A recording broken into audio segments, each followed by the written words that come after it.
ये ऐसा परम धर्म है, कोई भी इस धर्म में चलने वाले को परास्त नहीं कर सकता।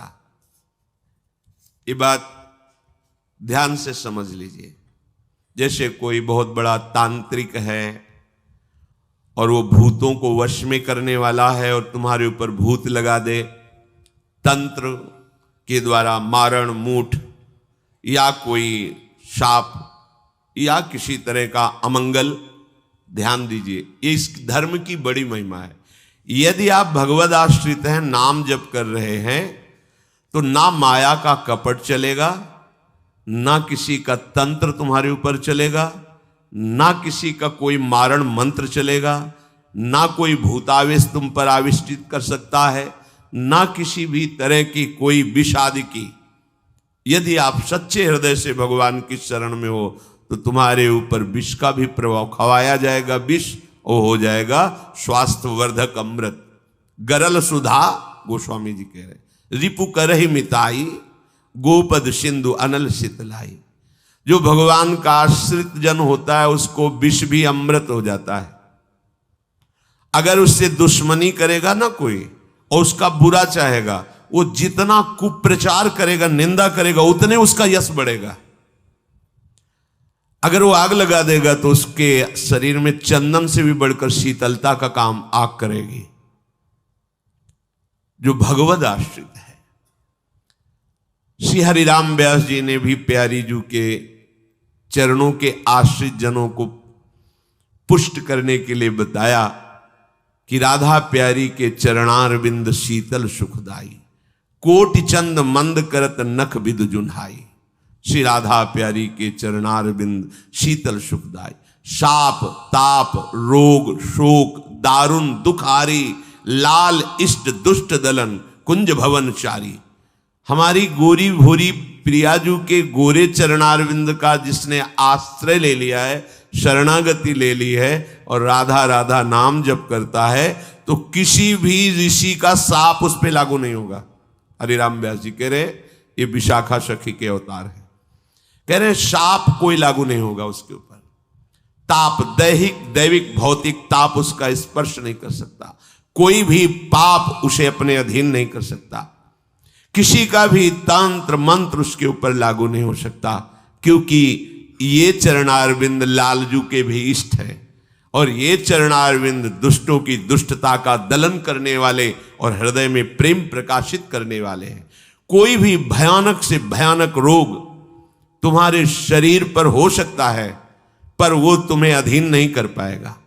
शाप ताप रोग शोक, बड़ी से बड़ी हानि होने पर भी तुम्हें शोक स्पर्श नहीं करेगा।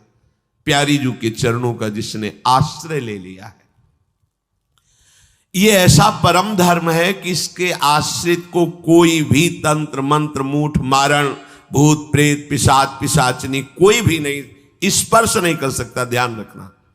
हाँ, अपना कल्याण कराने के लिए सामने आ सकता है, क्योंकि नाम जापक ही सबके कल्याण का सामर्थ्य भाव रख सकता।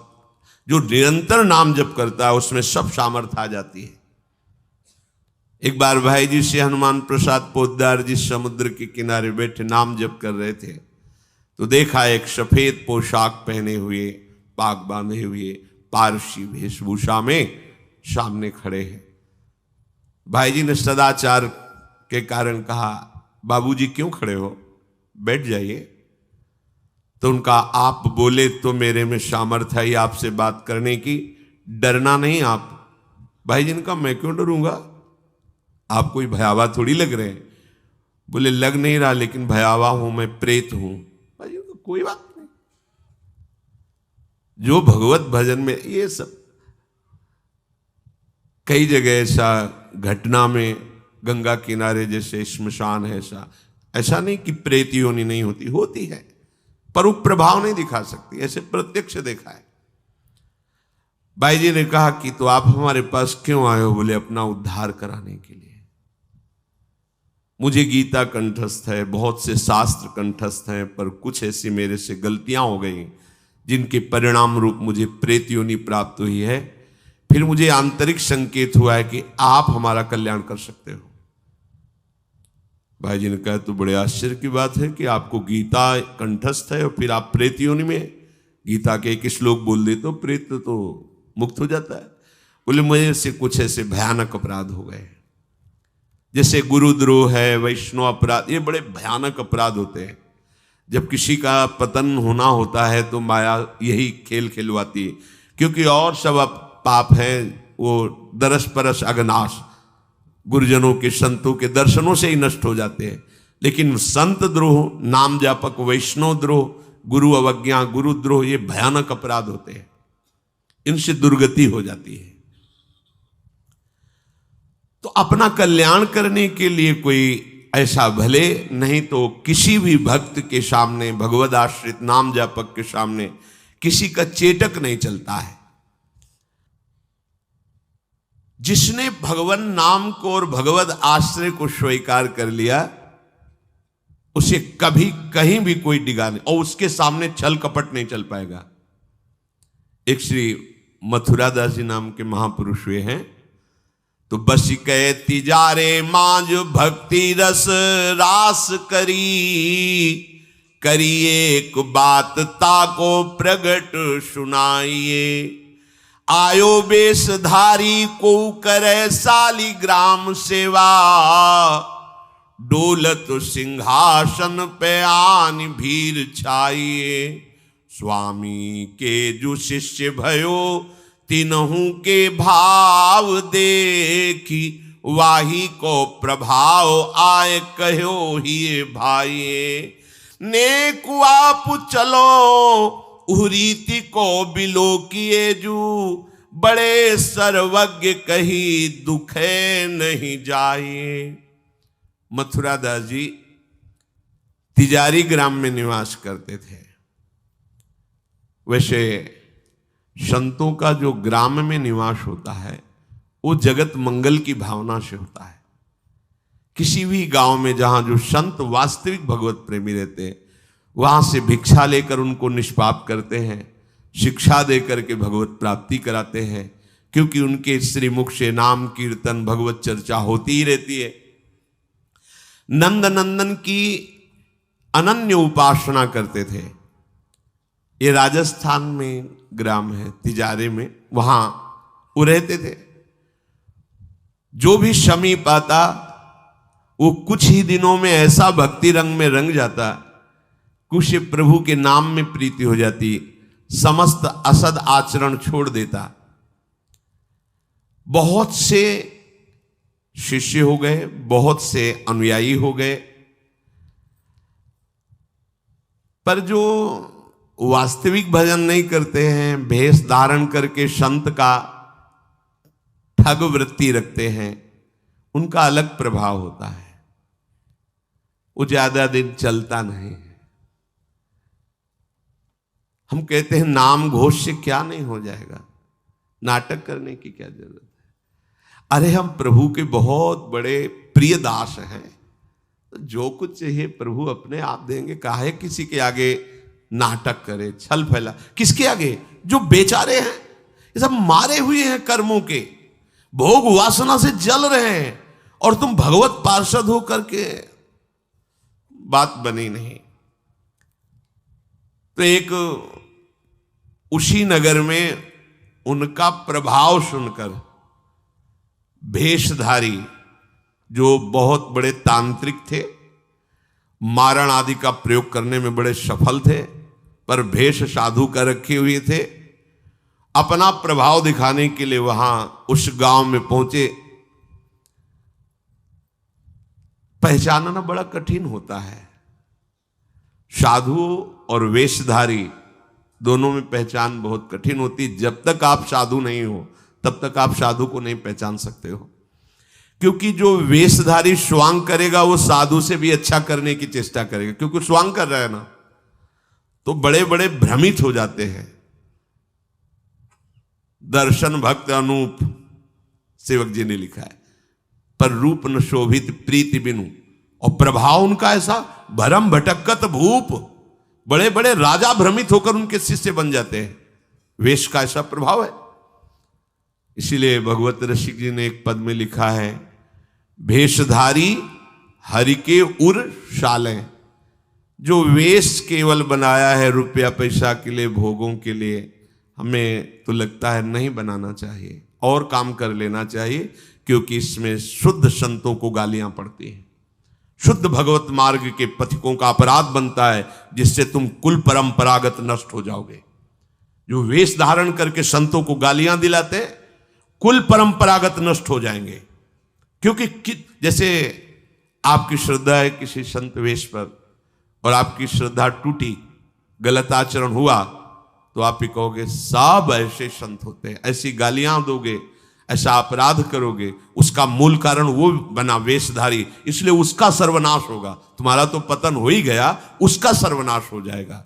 भगवत ऋषि जी ने जहां भगवत महिमा, संतों की महिमा लिखी है, वहां एक दो पद ये भी लिखे हैं कि वेशधारी हरि के उर शाले, वेश जो केवल कपट वेश बनाए हैं वो भगवान के हृदय में बड़ा दुख पैदा करते हैं, क्योंकि दासत्व तो भगवान का ही लिए है ना। बोले ये लोग दंभी लोभी कपटी नट से शिष्णोदर को पाले। शिष्ण कहते हैं जनेन्द्री को, उदर कहते हैं रसेंद्री को। उदर का संबंध रसेंद्री से, मतलब रसेंद्री के स्वाद से पेट भरते हैं, और जनेन्द्री भोग के लिए लालायित रहते हैं, पर ये भेष धरे होते हैं भगवान के दासत्व का, साधुता का। बोले गुरु बने घर घर में डोले, नाम धनी का बेचें, परमारथ सपने नहीं जाने, पैसा नहीं को खींचे। कंठी जेबे में रहती है, घर घर में जाकर के कंठी बांधना, रुपए लेना, फसाना। परमार्थ खुद नहीं पता, स्वप्न में नहीं जानते कि परमार्थ किसे कहते हैं, परमार्थ का ककारा नहीं आता, और लाखों कंठिया बांध के अगर एक एक देगा तो 1 लाख तो हो ही गए ना, बढ़िया है। हमने तो आज तक ऐसे साधु कभी एक नहीं देखे जो साधु रहे हैं, वैसे और दे ऐसे देखा है, ऐसे करते नहीं। पैसे देने वाले का आदर कभी साधु के यहां नहीं होता, अगर आदर हो रहा है तो साधुता में कच्चाई है। धनी, अभिमानी, पदाधिकारी, पैसों वालों का आदर साधु के यहां नहीं होता, अगर होता है तो कच्चाई है, सच्चाई नहीं है। सच्चाई होगी तो जान रहा है कि जिसके द्वारा भेजा गया है हम उसको देख रहे हैं, तेरे को क्या दे, तेरे को लग रहा है। तो हमने एक बार कसम खवाई थी, 3 बार कहा था, तुम्हें तुम्हारे आराध्य देव की कसम है, अगर ऐसा लगता हो कि यहां तुमसे पोषण होता कभी मत देना, क्योंकि हमें पता है हमारा भरण पोषण हमारे गुरु से होता है, आचार्य से होता है, इष्ट से होता है। जिसने सृष्टि बनाई वो तुमसे सहयोग नहीं लिया है, अकेले बना लिए, तो हमारा भरण पोषण करने के लिए तुम्हारे जैसे को निमित्त बनाने की जरूरत नहीं है, वो तो तुम्हारे सौभाग्य उदय करने इसलिए निमित्त बना दिया। नहीं, वो ऐसे भी जो स्वर्ण का पहाड़ है 4 लाख योजन का, कितने सुनार लगे उसको बनाने में है? अरे वो एक क्षण में सब कर तुम अकर तुम अन्यथा कर तुम। इसके लिए खोए रतन फिरत जे घर घर, कौन काज ऐसे जिए, हरिवंश चंद्र महाराज कह रहे।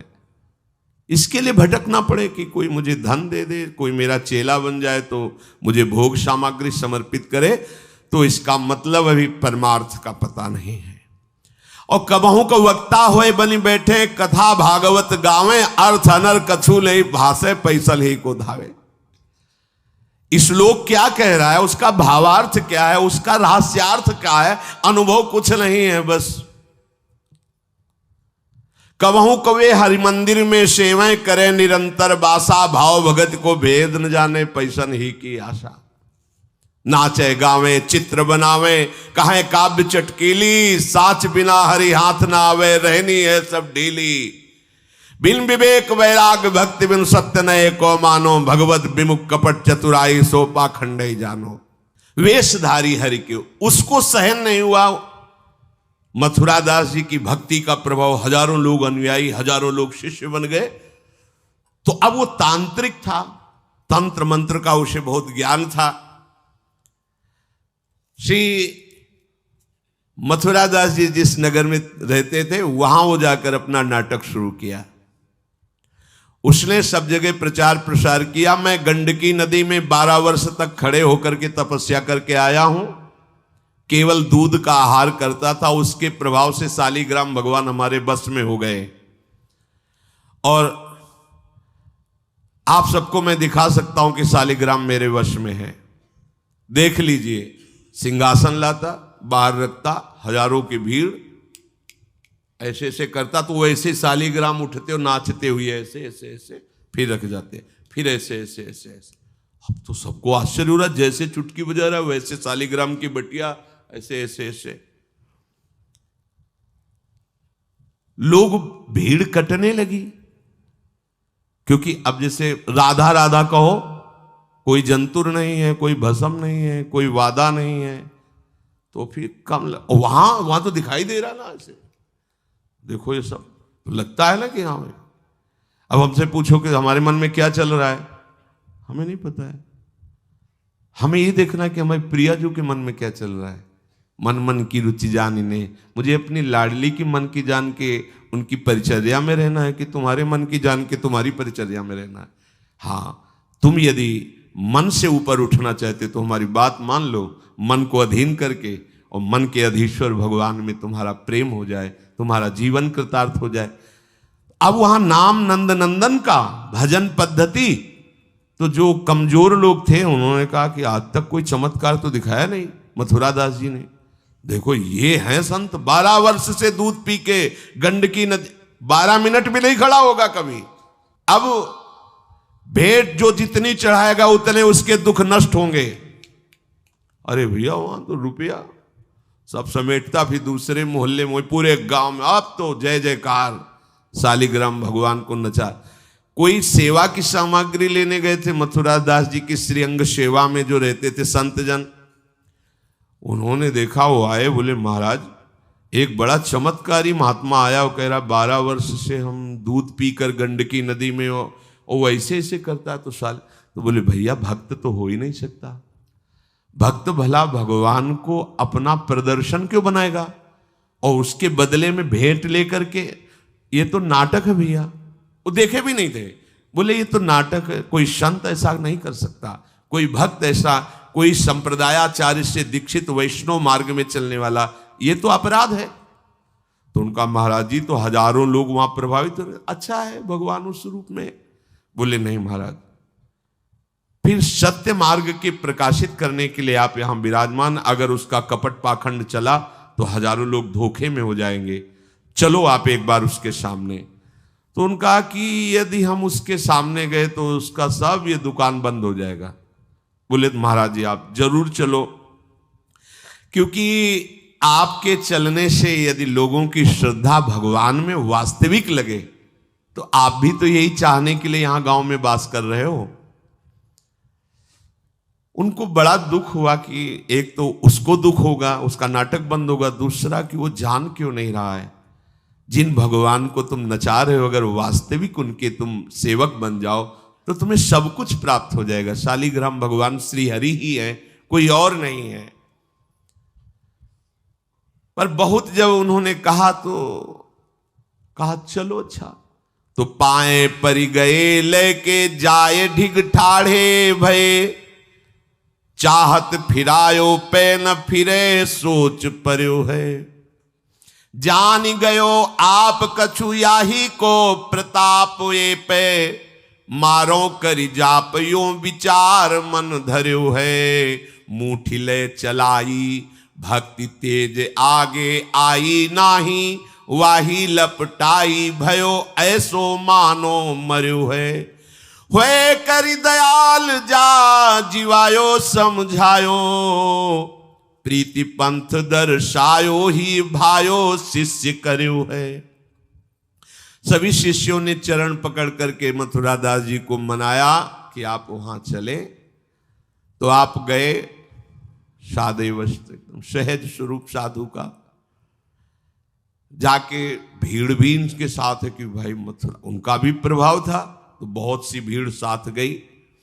जाकर के गांव वालों ने कहा कि भैया वो आप जो स्वामी जी दिखाते थे शालिग्राम भगवान का चमत्कार वो दिखाइए, हमारे गुरुजी आए हुए हैं।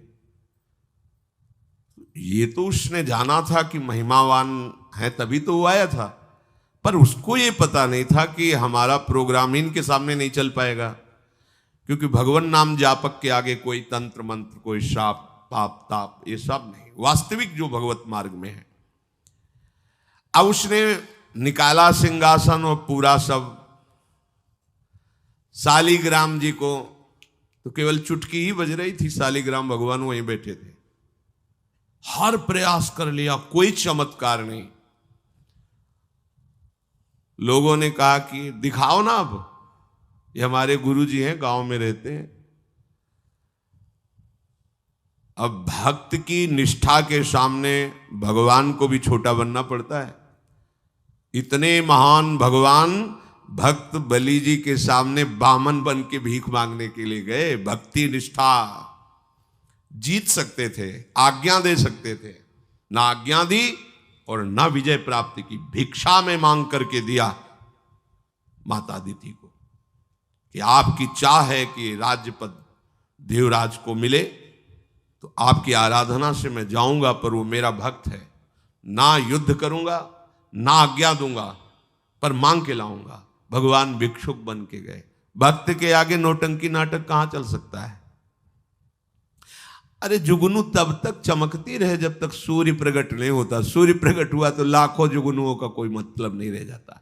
नौटंकी नाटक, ये साधुता का भेष धर के कितने दिन चलेगा? जिस दिन पोल खुलेगी ना, उस दिन सब नष्ट हो जाएगा, सब नष्ट हो जाएगा। लोग परलोक तो पहले ही नष्ट हो चुका था। पाखंड न करे। हम कह रहे तुम्हें धन चाहिए, तुम्हें सम्मान चाहिए, राम राम भजो, कृष्ण कृष्ण भजो, हरि हरि भजो, विश्व नमन करेगा, ईमानदारी से भजो। हमने ऐसे संत भगवान देखे, ककहरा नहीं पड़े, कुछ नहीं जानते, बस एक ओम, दुई ओम, तीन ओम, चार ओम ऐसे जपते, और लोग न्यौछावर थे, सीधे सरल ओम ओम, राम राम, कृष्ण कृष्ण, साफ सिद्ध। कबीरदास जी जैसे वहां पर राम राम राम राम। श्री स्वामी सत्संगानंद जी महाराज बक्सर, बस इतने। जब कोई बेटा राम राम, ऐसे लगते थे कि मतलब इनको पी जाएं, अपने हृदय में रख ले। इतने दुलारे वयोवृद्ध थे, ऐसा सुंदर रूप, ऐसी कोमलता, ऐसा आकर्षण, बस राम राम राम राम। अरे प्रभु के नाम में क्या नाटक करने की जरूरत क्या है? पाखंड कर। प्रभु महालक्ष्मीपति हो, तुम्हें लक्ष्मी ही चाहिए तो वो सब दे देंगे। काहे को नाटक करे? काहे को किसी को भ्रम में डाले? तुम भ्रम में हो, दूसरे, अरे भैया तुम राम राम जपो, कृष्ण कृष्ण जपो, तुम्हारा मंगल इसी, बस इसी में मंगल होगा, दूसरा मंगल कर ही नहीं सकता। अब उनके प्रभाव से उनका कुछ नहीं हुआ। अब तो लोग कहने लगे दिखाओ ना, इसका मतलब तुम नाटक कर रहे थे। अब सबके सामने उसका मान नष्ट हुआ, उसका सब तंत्र बेकार हो गया। कुछ लोगों ने कहा पकड़ो और मारो इसको, पीटो, बहुत नाटक करके रुपया कमा लिया, सब छीन लो, धन छीन लो। किसी ने कहा मार पीट के इसे न्यायाधीश के, पुलिस डिपार्टमेंट को दो। ये मथुरा दास जी ने सबसे कहा देखो अगर हमको लाए हो तो हमारी बात मानो, इनको किसी भी तरह का कष्ट मत दो, कोई भी बंधन नहीं। और उनसे कहा भैया आप जिसका नाटक कर रहे हो ना, अगर सत्यता से इसे मान लो तो जिन लोगों ने रुपए चढ़ाए ये बहुत थोड़े हैं, वो तुम्हें निहाल कर देगा। सत्यता से भजन करो, ये काहे को नाटक करते हो? इतना कह के वो चले गए। पर उसको समझ में नहीं आया। उसने कहा अच्छा तुम अपनी दिखा दी, अब मेरी देखना। सबके बीच में कहा तुमने अपनी दिखा दी, अब मेरी। मूर्ख को समझ में नहीं आता। उसने कहा ठीक है तुमने दिखा दिया, अब कल सुबह तक तुम देखना कि मैं तुम्हारा क्या करता हूं। क्योंकि उसे मारण का प्रयोग आता था। अब ये क्रोध उत्पन्न हो जाए तो राक्षस बना देता है, और क्रोध उत्पन्न होता है कामना से, और उसकी कामना सब नष्ट हो गई ना, सब किया कराया सब माटी हो गया, क्योंकि लाखों लोग प्रभावित हो रहे थे। अब वो क्रोध के वशीभूत होकर तामसी जप करने लगा। तामसी जप होता है विनाशकारी। अपवित्र सिद्धियां उसके पास थी। पवित्र सिद्धियां भी होती है जो दूसरों का मंगल करती हैं, अपवित्र सिद्धियां होती हैं जो दूसरों का नाश करती हैं। उसने मारण विद्या का अनुष्ठान किया, जिसे देहाती भाषा में मूठ कहते हैं। आज मैं इस अभिचार से उस महात्मा का सर्वनाश कर दूंगा। भूल भूल भारी भूल। जो साधु की मीच तक है वो उसी मीच से मरता है। ये तो समझ में ही नहीं आया। सरस्वती जी को देवता और ब्रह्मा जी सब प्रार्थना कर रहे हैं कि अयोध्या वासियों की बुद्धि तो बदल दी, वापस गए। भरत जी आ रहे हैं, इनकी बुद्धि बदल दो, नहीं भरत जो कहेंगे वही राम करेंगे। तो दिमाग पलट गया है भरत की बुद्धि। अरे प्रभु का इशारा था इसलिए अयोध्या वासियों की बुद्धि बदल दी। भरत जी के विषय में सोचोगे भी तो नष्ट हो जाओगे। महाप्रेमी भरत के विषय में सोचना ही तुम्हारे लिए अमंगल हो जाएगा। और हम क्या, करोड़ों सरस्वती भी हो तो भरत की भाव भरी भक्ति में बाधा नहीं पहुंचा सकती। अब उसने प्रारंभ किया बैठ करके आसन में मूठ का, एक खप्पर जैसी आकृति प्रकट होती है और उसमें जाजुल्यमान तेज होता है। और वो जहां जाएगा तो जिसके पास जाना है वहीं शुरू हो जाएगा उसका खून पोकना, नीचे से शौच द्वार से मुंह से खून की उल्टी आना, उसके पहुंचते पहुंचते, और जहां पहुंची तो वो नष्ट हो जाएगा, मर जाएगा और वापस चली जाएगी। वहां जाके प्रमाण देगी कि हम काम कर रही हैं। वहां भक्तों ने देखा कि एक खप्पर में आग जलती हुई राउंड राउंड से गोला होता, तो जाके कहा मथुरा दास जी ये उसकी चलाई हुई मूठ है, तुम कुछ परेशान मत हो, यहां कुटिया की डेहरी में भी प्रवेश नहीं करेगी। अब वो आकर के मारण बस वहां घूम रहा है। मथुरा दास जी निकल के आए, हाथ जोड़ा, क्योंकि सब मंत्र सब सिद्धियां भगवान की, तो ना चाहे पवित्र हो या अपवित्र हो, तो उन्होंने कहा तुम सर्वज्ञ भगवान की ही शक्ति से संपन्न हो, तुम जानती हो कि हमारा कोई अपराध है क्या? अगर अपराध है तो हम बाहर निकल के आते हैं, आप हमें नष्ट कर दो। यदि अपराध नहीं है तो जिसके द्वारा किया गया उसको दंड दो। तुरंत मूठ वापस हुई, कोई मंत्र मंत्र नहीं पड़ा, तुरंत वो मारण वापस हुआ। उधर शुरू हो गया उसका खून, नीचे से ऊपर से, जैसा इनके, जैसे काशी नरेश को जब पौंड्रक राजा के साथ भगवान ने उद्धार किया तो उसके लड़के का नाम था सुदक्षिण। वो पंडितों से विला बोला ऐसा मारण प्रयोग कर सकते हो कि द्वारिका को मैं द्वारिकाधीश नष्ट कर दे। मंत्र में ताकत होती पर उनको ये पता नहीं था जिससे मंत्र प्रकट हुए भला उन पर कैसे प्रभाव चले। उन्होंने कहा हाँ, तो उनका भारी दक्षिणा देंगे। तो काशी में अनुष्ठान शुरू हो गया और प्रकट हुई कृत्या। ऐसा नहीं, मंत्रों में ताकत होती है। पर भगवान शिव ने प्रकट होकर कहा था कि जो ब्राह्मण भक्त नहीं है, जो ऋषि भक्त नहीं, उसी पर ये मारण